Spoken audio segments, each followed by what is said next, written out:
Donc, le Center for Research on Slavery and Indenture, comme chaque année, commémore l'abolition de l'esclavage. Et cette année aussi, c'est l'abolition de l'apprentissage, 180 ans. Puisque nous sommes dans le mood de musée de l'esclavage, nous avons pensé faire quelque chose de très visuel. Et nous avons demandé à un des meilleurs cinéastes mauriciens, David Constantin, de créer un film sur les raisons pourquoi un musée est nécessaire à Maurice et pourquoi c'est nécessaire à l'hôpital militaire. L'esclavage était très important à Maurice, c'était la base, la fondation même de l'économie et de la société à l'Île-de-France, quand on était sur la période française. Et donc c'est important que les Mauriciens connaissent leur histoire. Et je crois que c'est dans un musée où l'histoire peut être présentée d'une façon très ludique, très intéressante, utilisant beaucoup de visuels. Qu'un musée est le parfait instrument pour partager ses connaissances. Et le deuxième projet que nous avons créé depuis 3 ou 4 ans, c'est un inventaire des documents qui se trouvent en France, plus particulièrement aux Archives nationales dans la collection C4, qui comprend plus de 153 volumes sur l'île Maurice, l'histoire de la colonisation française à l'île Maurice. Et donc nous voulons présenter ce document qui est presque 400-500 pages. Donc c'était une aide pour toute personne, tout Mauricien qui aimerait travailler un peu sur l'histoire de la période française et surtout la période de l'esclavage.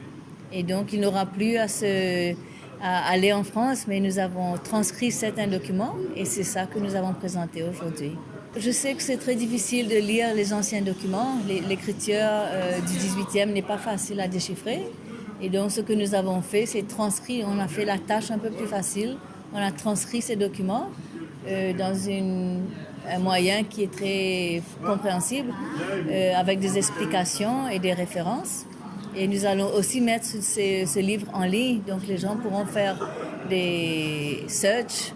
Et s'ils veulent retrouver un mot en particulier ou un événement en particulier, ce sera très facile de naviguer sur ce document. Alors ce film, l'idée du film, c'était, bon, il y a mon nom dessus en tant que réalisateur, mais c'est d'abord le travail des chercheurs et des historiens du CRSA, de l'université qui ont travaillé dessus depuis des années. Moi, mon travail a été essentiellement d'essayer de rendre visuel ce travail, donc d'essayer de montrer à quoi ça pourrait ressembler un musée et puis d'expliquer, d'avoir une approche pédagogique et informative pour expliquer à quoi pourrait ressembler ce musée et pourquoi c'est important de le faire à l'hôpital militaire. Pourquoi un film? Parce que je pense qu'aujourd'hui c'est un peu incontournable, c'est-à-dire qu'un musée c'est d'abord quelque chose de visuel, donc on rentre, on regarde, on voit des choses. Donc le support vidéo est un support qui maintenant de nos jours est incontournable dans tout, dans l'information, dans la pédagogie, dans tout. Et donc c'était un bon vecteur pour essayer d'un petit peu de disséminer cette idée de la nécessité d'un musée et d'expliquer au plus large nombre, au plus grand nombre de Mauriciens possible, pourquoi il fallait le faire et pourquoi est-ce qu'il fallait le faire là, dans ce lieu. Le tournage lui-même, la production du film lui-même, ça a duré à peu près 2 mois. Bon, c'est un petit film, il fait 12 minutes, il n'est pas très long.